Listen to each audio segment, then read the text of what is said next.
I wanted to tell you how Sarah and I came together to actually produce this book.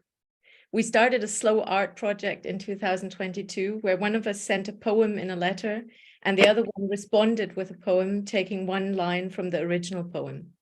In the midst of this, we talked about our plans for books and quickly decided to make a book together. Due to this, I founded She Press, and not even a year later, thanks to Jane Cornwall's invaluable help, here we are. Jane is also the chat angel tonight, so thank you so much, Jane. I encourage all of you to use the chat, let our readers know that you love their work, comment on the readings. I'm going to read the first poem tonight. It's the poem that started our exchange, a poem by Sarah that is not in the book. Here is the start. The start. So let's be magpies. Let's seek out shimmering, sparkling things, line our nests with shiny words, pick up the things that catch the light, tinsel, diamonds, shooting stars. Let's spread our glistening, glimmering wings, our midnight wings. Let's too for joy. Let's ride the wild wind. Let's take flight. Let's soar.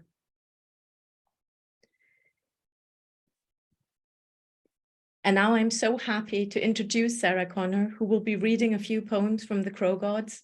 Sarah is a poet from Devon, a lover of birds, an observer of nature, a storyteller, a writer of beautiful postcards, a stitcher of fairy lights, the queen of crows and the star of this evening. Welcome, Sarah.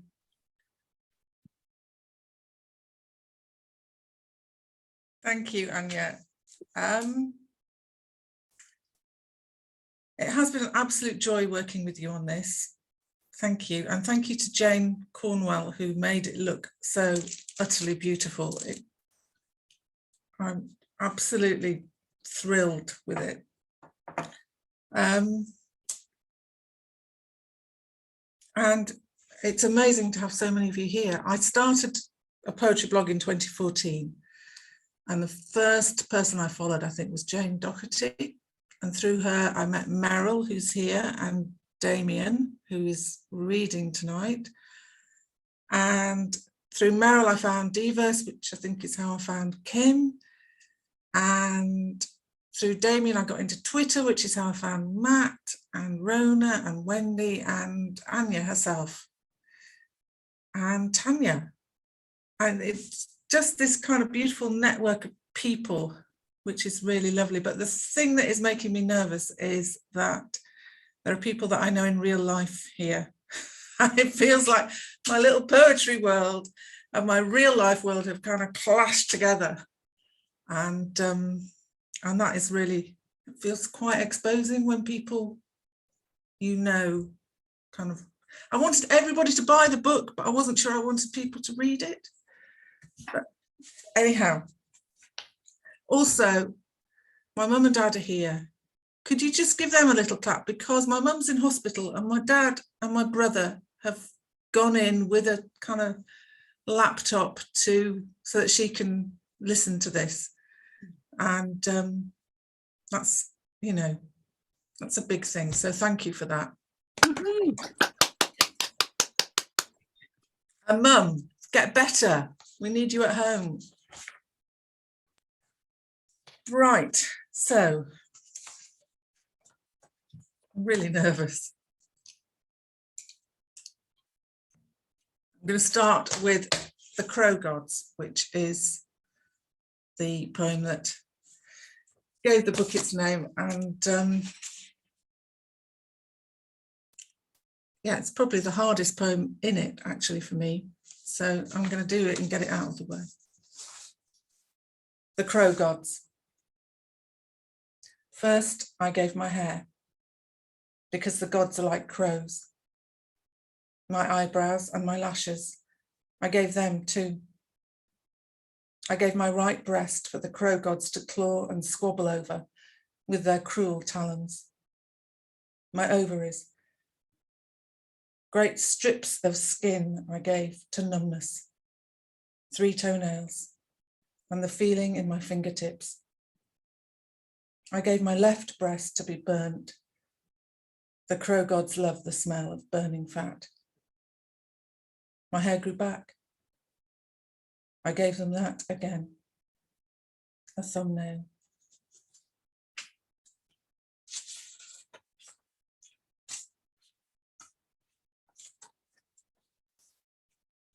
Thank you. And the next poem is called Here. I have discovered that the longer the poem, the shorter the title, and the shorter the poem, the longer the title. So when I look at the stuff that I've done for Black Bear, quite often the title's almost a poem in itself, which is cheating, really. But this is quite a long poem, so it has a very short title. This is called Here. This is a stubborn place, I'd say. Old names live on here. Bits of wild cling to steep hillsides, linger in forgotten corners.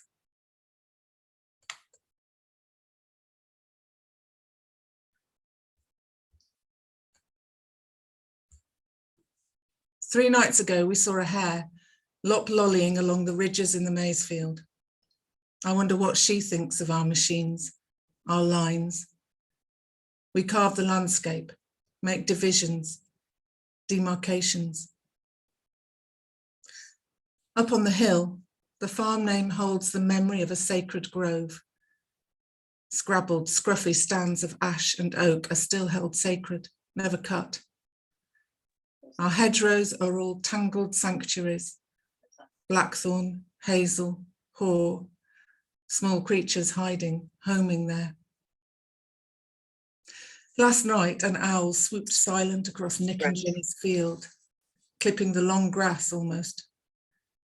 We watched him scouting, crisscrossing the scrubby corner where the lane turns east. Things are a little tatty here. There's space for nesting sparrows, jackdaws crank call from the bottom barn, and the rooks nest all along the field's top corner and beyond. You'll see them march across the slurried fields. Leather jackets, that's what they're after, beaks plunged in the smelly ground. Sometimes we'll meet a deer tiptoeing. Wildness ebbs and flows.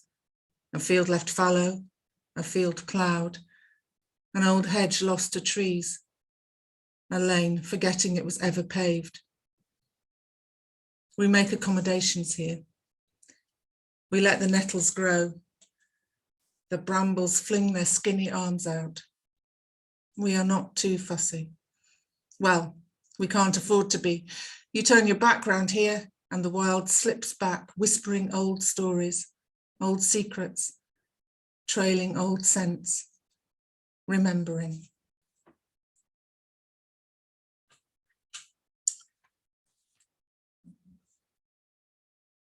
I hope you heard, I'm aware my video went a bit funny then. I'll try and come back there. Okay.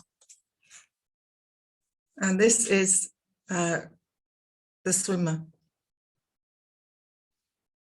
Rook slips into the air like a child slipping into water, trusting that she will be held.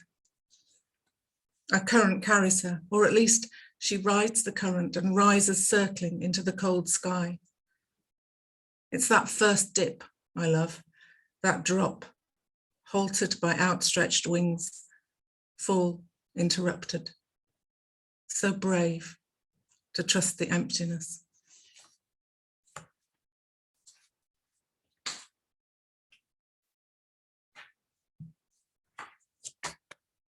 And this is one that I said I would never read in front of an Irish person, but I'm going to give it a go. Don't mock my pronunciations. The green clock, Samhain, and the nights draw in, and we move closer, stand together, a little out of time, a little closer to the edge of everything. Tick-tock, it's midnight, and we can only hope the light will make its way to us this darkest, longest night. Tick-tock, in bulk, the first signs of spring, pale snowdrops standing in the rain and the fat buds of daffodils. Tick-tock, the world equinox, the world in balance. We stand on the edge, but how much leverage do we have? We're the disruptors. That's what humans do. We tinker with our clever fingers, fouling the mechanism. Tick-tock. Beltane and the fires are lit and lovers leap across the flames, the heavy scent of mayflowers. Tick-tock. And we hang suspended in the light right at the top of the year's wheel. And tick-tock, Lunasa, and we start our harvest, knead the first dough of the first loaf, bite the first apple, and we're rich. And tick-tock, equinox. And now we reap what we have sown. Samhain and the nights draw in. It's getting colder. Hold my hand. Let's stand here close together, struggling by firelight, trying to fix the mechanism. Fingers not so clever now. Each tiny wheel, each cog, we scrabble for them. Tick-tock.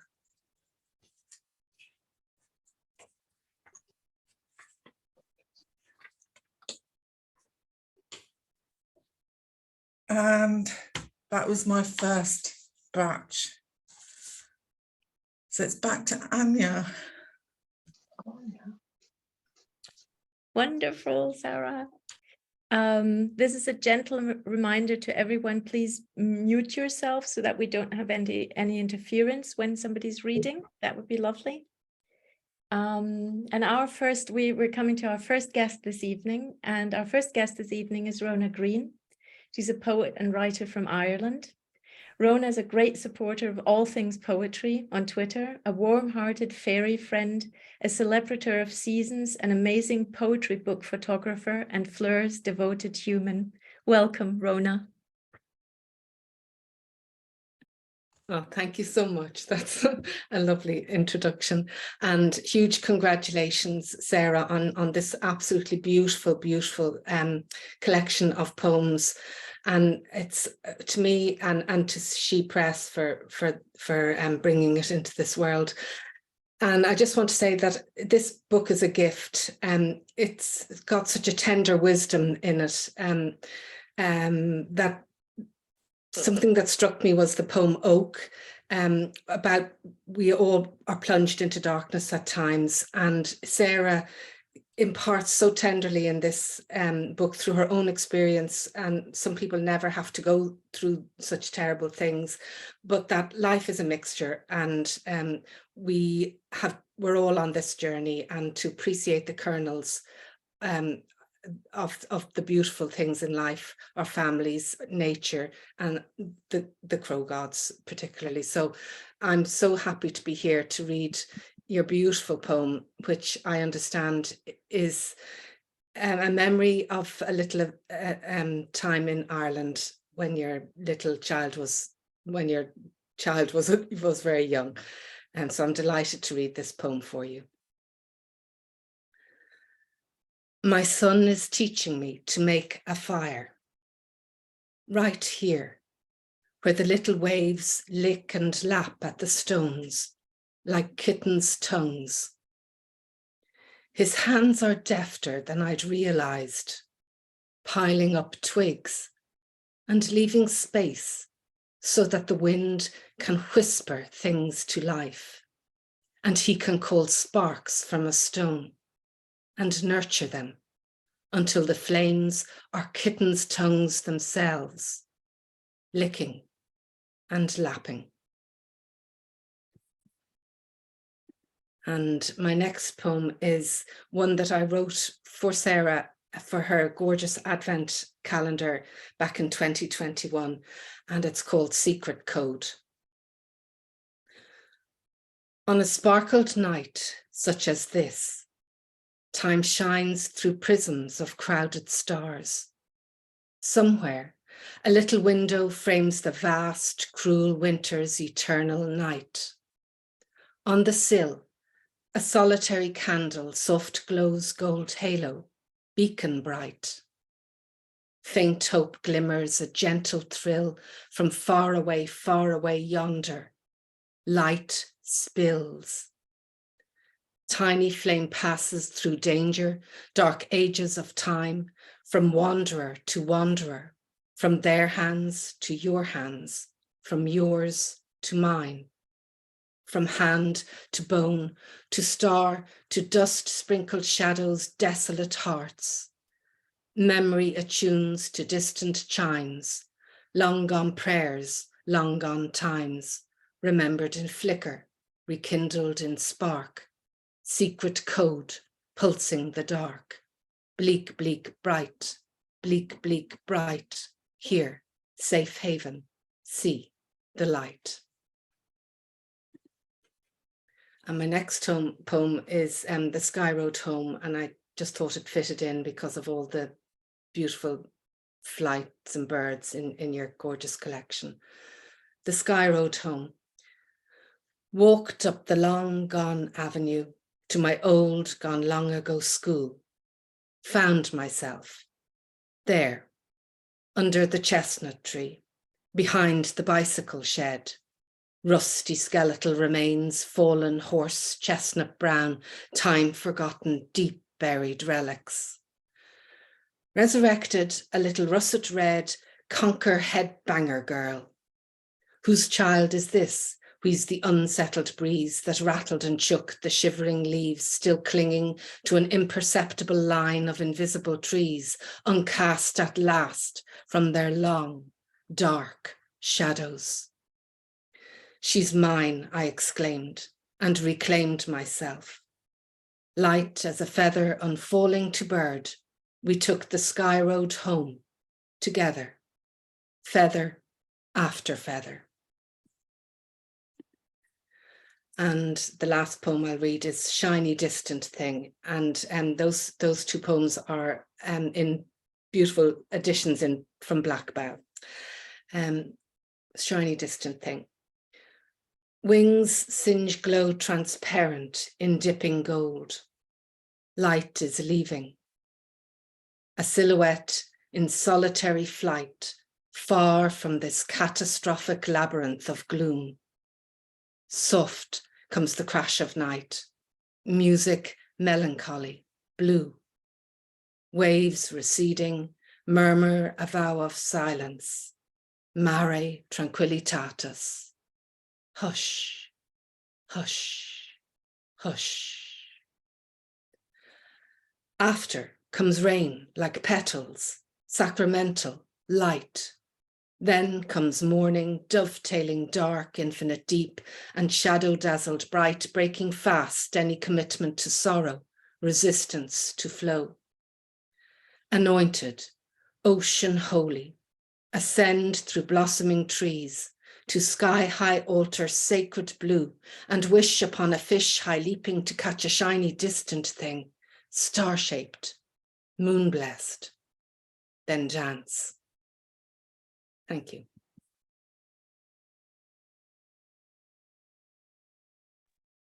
Thank you so much, Rhona. That was a beautiful, beautiful reading.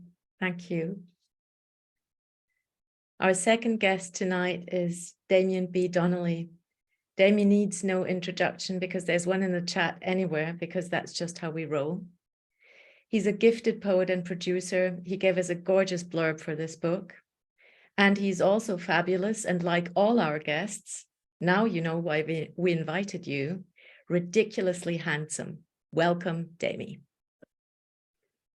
All right, that's an introduction. Hello, what an absolutely, it's incredible to be here. As Sarah was saying in the opening, I met Sarah on WordPress, and Sarah and Meryl, who's also here, and Jane, the three of them were my WordPress muses when I was living in Amsterdam. And they were just inspirational. And I just sort of looked at them as like these goddesses who were just creating these incredible poems. And I was there, I had no idea what I was doing, trying to figure out a way to explain myself. So it's such an honor to be here tonight. Really moving. It's such an honor to read this. As I said, when I was writing the little blurb, that yeah, courage definitely doesn't know what she was missing in not paying you a visit. So huge congratulations and all my love. It's an honor to be able to read your poem. This is Fear and Courage. Fear grabs me in the bathroom. Kisses that leave me bruised and hurting. I can still taste them now. Fear texts me all the time. Drops postcards in the mail, rings like a mad ex after midnight.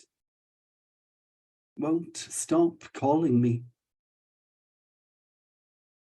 That bitch courage never shows, never writes. She never phones. It's like she doesn't know me. None of us are brave. It's just that we keep going. One step, then another. Thank you so much, Sarah, for letting me read that poem. I've just got two poems because one of them's a little bit long, so I decided to pick a poem from my debut collection because it was about crows, and I thought, well, this fits in. So this is inspired by the life of Vincent van Gogh and those trying to figure out how to cast themselves upon a canvas or upon a page. And this is called The Irises of Our Eyes. Craze caught on canvas, caught in colour. Thought tempered in sweeping strokes, we can be carried away in seas of grass, greens awash in the garden. Catch the canvas before it finds favour in other fields the mind has yet to fathom. We can be crazy. Quick comes the crow upon the harvest. Bleak beckons. Art is not always to be understood, nor the artist always allowed the freedom to express. We want cream walls and canvases to comfort the couch. Expression doesn't always please the pattern. Craze comes to life on canvas. See how he calls to us. Potato-faced pickers peeling in broken browns, aged in ochre. Acrylic is not a cover-up, and the canvas is not a vision of vanity. Even the sunflowers wilt before the irises of our eyes. Fields of amber grain. Far from home, far from fame, trying to catch the elusive light bearing down on the bales of honeyed hay before the black wings hanging on the horizon. Painting eyes, others' eyes for us to learn from, to weep for the loss after the colour no longer connects. Catch creation. Before it catches fire, before it ricochets in a bed in Anvers do Ois, electricity only illuminated the intensity. Insanity is not always sedated by the shock. Colour cannot be captured in a brass bed with brown leather straps. Colour is conveyed on canvas. In connections the blend makes with the brush. In the waves the stars twist into the night sky. In the lines of letters to brothers who know us to be better than the light sometimes allows. We are a captive to the colour, to the canvas, to those voices dark and distant. Cut it off, and they still come a-calling. Capture colour before they caption you as crazy. And so final little one, still with a hint of a crow in it. is from the Paris collection, and I picked this. It's the opening poem from the Paris collection, and I picked this because I was writing these poems while on WordPress and sharing bits and pieces of them. And still, yet again, I'm going to say thank you so much to Sarah and to Meryl and to Jane, because they inspired me to be a better person and a better writer, and they were just so supportive in the early days. Love you lots. And this is called Even in the City, Crows Can Come to Claw.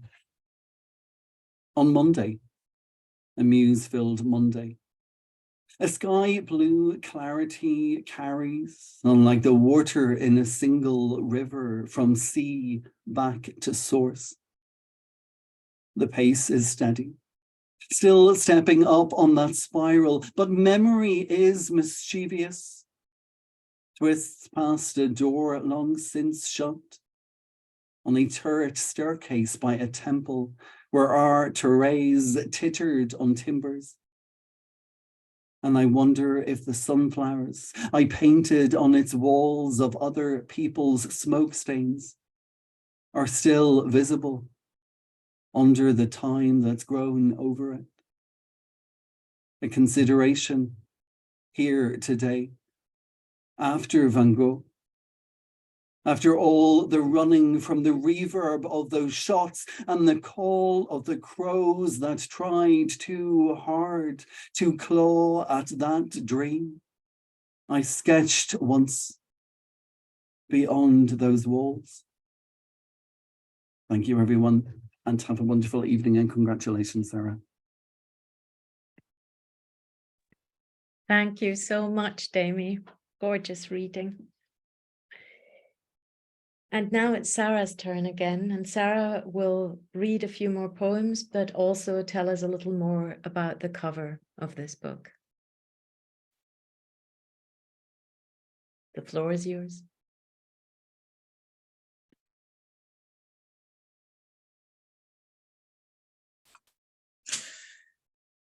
Yes.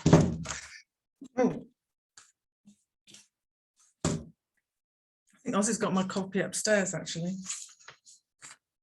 It's all right, it doesn't matter. It is a great cover though, isn't it? It's just splendid.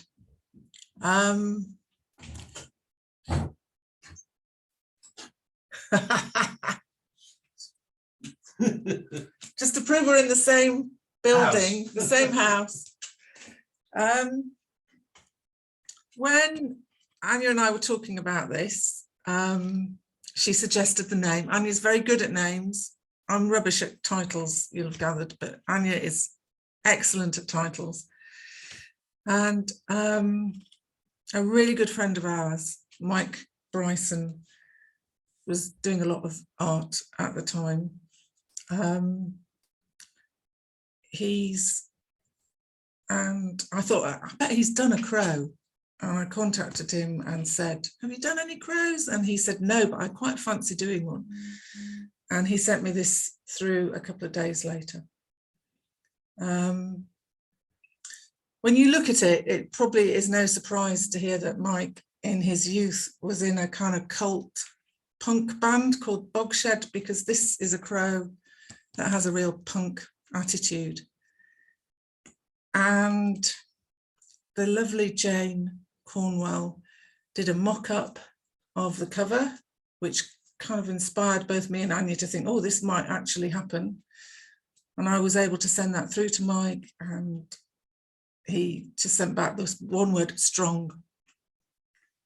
And under normal circumstances, he would be here and I would be telling him how wonderful he is. But the reason he was doing a lot of art was because he had a diagnosis of terminal cancer, and he was drawing to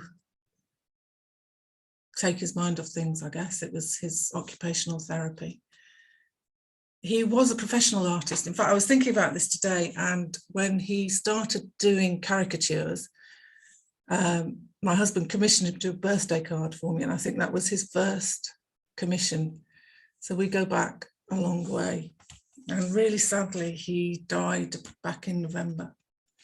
So that's why he's not here. But it's really special for me to have this cover, and I'm just so proud that he could do it for me. He's probably the most talented person I know, artistically and musically, and he was also just a really, really, really nice bloke. And yeah, and we miss him. So I just wanted to let you know that the cover was extra special, really. And then I'm going to do two more poems, and then there's going to be another couple of readers. So this poem is called Sail, and a lot of people seem to have given it a lot of love, so I wanted to read it here tonight. If I'm the mast, you are the sail. I mean, the thing that drives us on, letting the wind become momentum. I thought the ocean was a barrier, but you showed me it was connection, and that the storms were energy.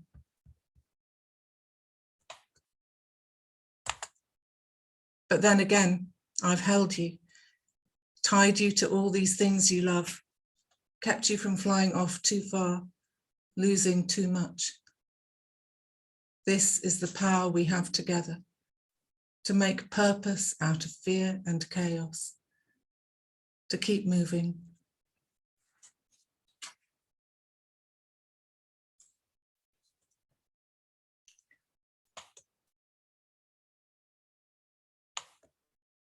I'm going to try and come back.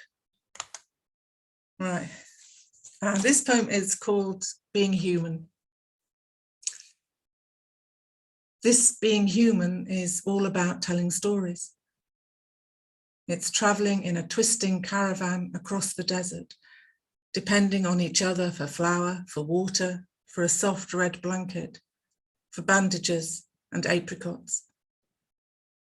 What currency do we have but stories? The story of good morning, how's this for weather? The story of I love you. The story of childhood. The story of how to stay safe, how to eat well, how to survive being lost, how to hold tight to someone's hand. It's whispering our stories at night, the stories of stars, of men and beasts and gods and flaming suns. It's singing our stories as we wash our plates, as we wait for tea to brew, as we clean our shoes. It's shouting our stories in anger. It's crooning them in love. It's sitting silent round the campfire, listening. We are stories, wrapped and tangled, offered with love or fear or laughter. This telling stories is all about being human.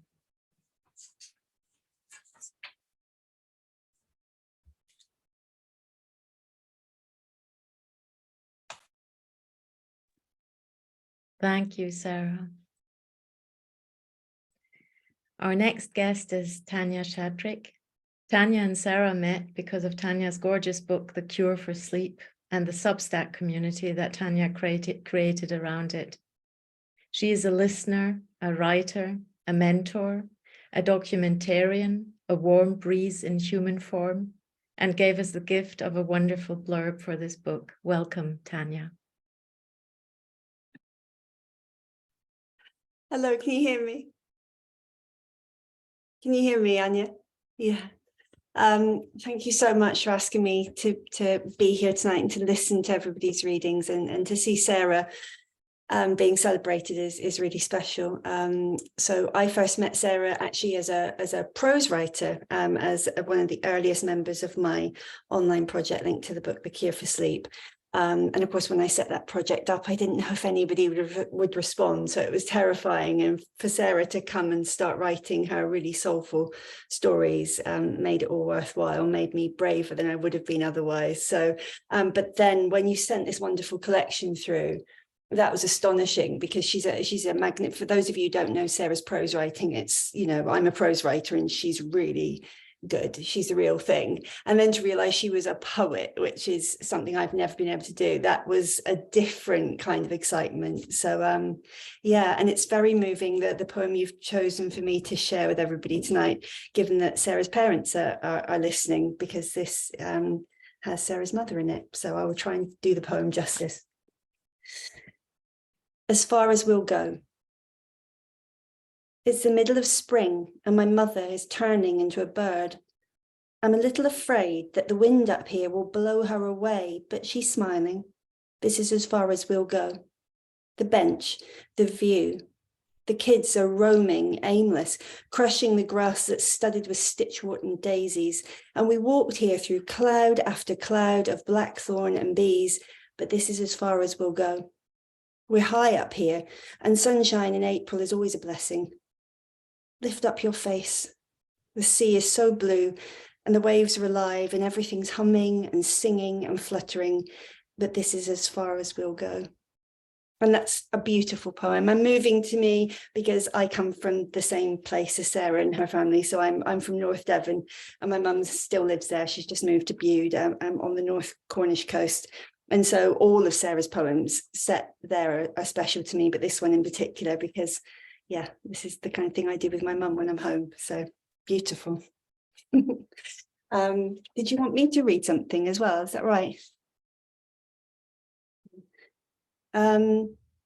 So I write a lot about crows and birds, as Sarah and a few people on the call know, but I decided to read a short piece from my book, The Cure for Sleep, which speaks to the other thing Sarah and I have in common, which is that we've both of us really, we've had shocking health situations, which have really made us confront very difficult things, as well as being very physically challenging. And so this short piece from the book, I think, speaks to that. So this is towards the end of the book, when I'm reflecting on my sudden near death at 33 and how it's changed my life since then. How to live, how to die, how to reach back with understanding, even as we are going beyond the ones we love. What I wanted to learn fast in what I believed was my last minute of living, in that moment before I was laid awake on the operating table. These are the questions I will pursue now to my end of days. What started with an emergency having become my passion and my purpose. In my first life, I placed my faith in rigid routines, believing I could put to sleep my wilder desires. In my second, I went without rest, searching always for ways to escape myself and the pain of living, to slip my skin and merge forever with something beyond me. I tried mothering, unpaid acts of service, immersion in cold water, the making of art, and then lastly, disastrously, I hoped to get lost in love. After such knowledge, what forgiveness? Think neither fear nor courage saves us. I would meet you upon this honestly. Fragments from Eliot. So many lines by him and other poets that I've committed to heart over the years through fear for courage. As if by stitching enough fine minds together, I could make of them a mantle to wrap around me. My own self for too long felt only as an old donkey skin I wanted to throw off, however many photographs and films were made of me, shining bright at my late-made outsider's art. We live in only one time and place. What a counsellor said to me at a first and only session, booked too soon after the birth and its aftermath. We live in only one time and place. He was trying, I think, to return me briskly to reason, as if my soul was a bone to be reset. He meant it to be healing, I'm sure, but it felt, when he said it, like an excommunication, as if I was, as I feared, cast out on a lonely planet without hope of escape or redemption. The life I woke to after that surgery was so white and cold and difficult, I needed to believe I could get free of it somehow.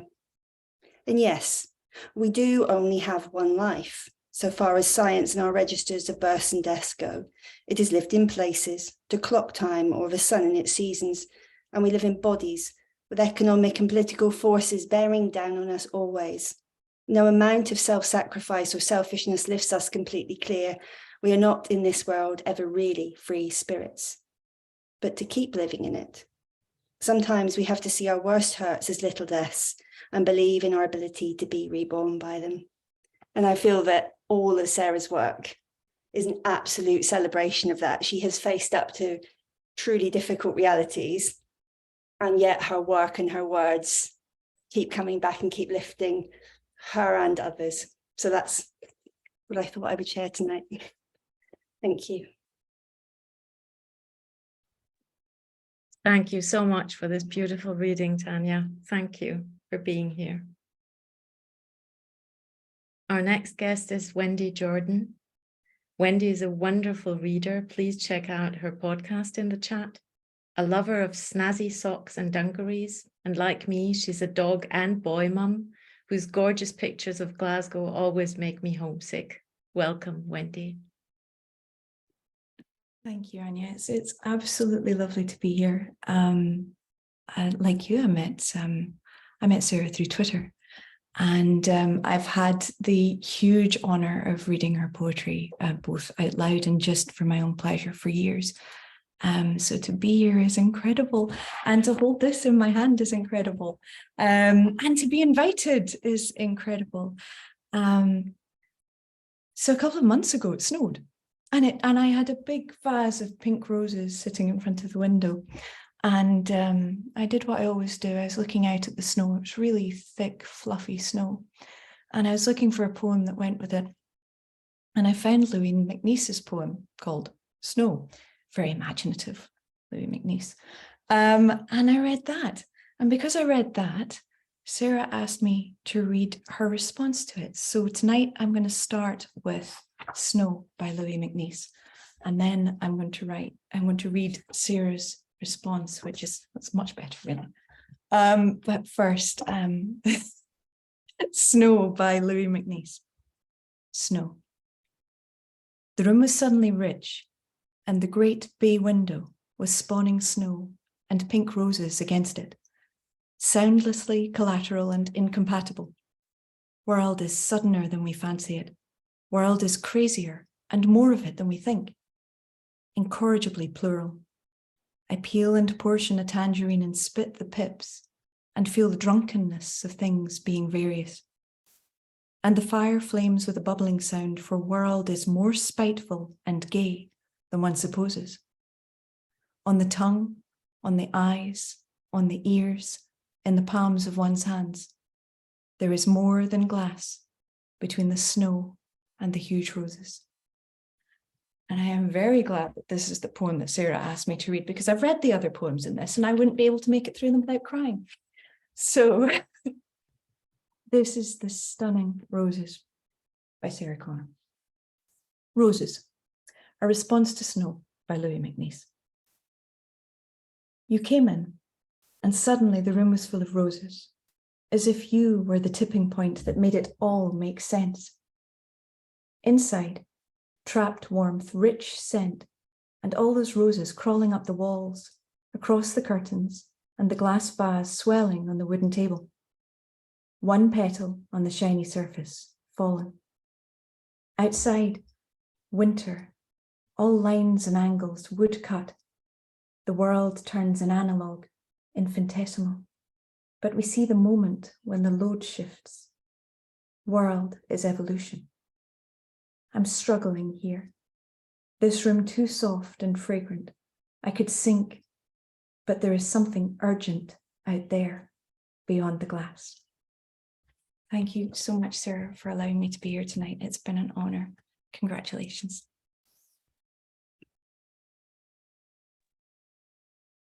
Wendy, thank you for your beautiful readings just now. I'm all teary. We've already arrived at our final guest, and our final guest tonight is Matthew MC Smith. Matthew is the mastermind behind Black Bow Poetry and Top Tweet Tuesday. He's a lover of imagistic poetry, a fierce believer in the accessibility of poetry, a runner who is training for the London Marathon for a very good cause. So please put your GoFundMe in the chat, I insist, and an amazing poet. Welcome, Matt. Thank you. That's a really, really kind intro. I just really want to say a few words about Sarah and how special she is to. She she is to people on Twitter, but also to Black Bow. I think sort of part of the story since I started Black Bow Poetry, it is Sarah's work, because I think Sarah's virtually been in every single book, and her Christmas special, which I will share for you, on the Silver Branch project, which is a side project, is absolutely beautiful.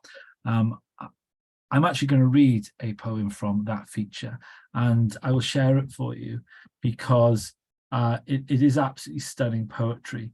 So if you just give me a few seconds, I'm going to copy and paste into the chat the feature, and then hopefully if people can click on it, they can read it and then also save it. They can save onto their desktop, because it's an absolutely stunning feature. I think it was our Christmas 2021 special feature. So I'm going to read a poem from that, and the link is in the chat. Okay. So this is Christmas Angel. I'm gonna actually read a Christmas poem in summer. This is Christmas Angel, a beautiful, tender poem. Christmas Angel. Next door's angel has gone up again, her spread wings flapping silently all night. I wake and see her keeping her vigil, as if love, not light, flowed through her veins. How brave she is out in the cold and dark, bearing witness to our midnight hopes. Absolutely stunning work, absolutely beautiful. And I think there's probably about 10 poems. I'm also going to read Carbon, because when Carbon got shared on Twitter, it had a massive amount of likes and retweets and loads of people globally commenting. So this is Carbon. Carbon. Down in the perma night, the dark has its own gravity, that great weight pressing. Moonless rivers, buried forests, sunlight. Deep, deeper, deepest, where the ink light is so heavy, 100 miles down, the darkness crushes itself, rebirthing into the fire at the diamond's heart. Okay, so we've heard all sorts of poems by Sarah, but we can see that Sarah is a very powerful poet with a huge range of work. Sarah, you're an absolute star as a poet and a person, and not only have you actually contributed your work, but you've also done reviews for us. You've hosted Top Tweet Tuesday. Yeah, so you are brilliant. Okay, so I'm going to finish on a poem that I've written, and it's called "What is Faith?" What is faith? It is knowing that nothing matters, that there is nothing else but the dance of dust around our bodies and the speed of light, impossibly fast and far, which knows no pain, an arrow without sentience, that we were and are, will be so close. In moments uncounted, as we pass through this carousel of space with hard laughter, where lips are planets tilting and limbs are luminous, giant jets of cloud on axis against diamonds on black. Our faith and belief are inside, within, beyond each breath. We, miracles of molecule with fingers that shape and conduct our fervent whispers to God. That God, that mighty God with blessings and blades in all this brew, and us, just us, here, with fantasies of flowers, of unfurling eternities, and faith, our faith, and the pageant of its colours. Thank you very much. Sarah. Thank you so much, Matt. Thank you for that reading. And it's already the last poem for tonight. So I'm turning over for the last poem to Sarah. You have the floor. Thank you. I was all over Twitter this morning saying, oh, we have the best guests. We have wonderful guests. And they are absolutely fantastic. It's been amazing to listen to you. And there's something really special about hearing your own work read by somebody else. It gives it a different life, I think. I think if you can get somebody else to read your work, you should, because it's an amazing experience. I've got 2 poems to finish with. You've already had a poem with my mum in it, and I guess this is a poem with my dad in it. This is called Climbing the Beech Tree in Your Parents' Garden. You will come to a place where you can stop, back pressed against the trunk. A place where you can feel your soft limbs branch and stiffen, and the sap pulsing under your skin, where all your thoughts are nests and breezes and the taste of sunlight, where the tree holds you like a father holds a child. Or maybe your father hoists you up onto his strong shoulders so you can peer through the green leaves of his hair, over the fence to where next door's cat lolls in the sunshine and the old lady jabs at her flower bed. And now 2 butterflies spiral up towards you and a bird swoops in to land upon a twig, and no one else can see the treeness of you.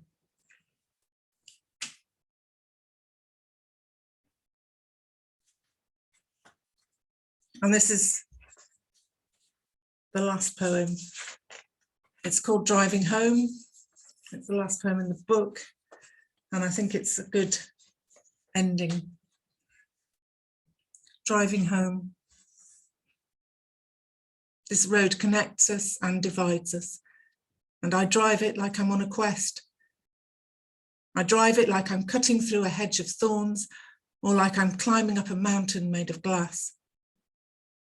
I know each curve, each hill, and yet it's new each time.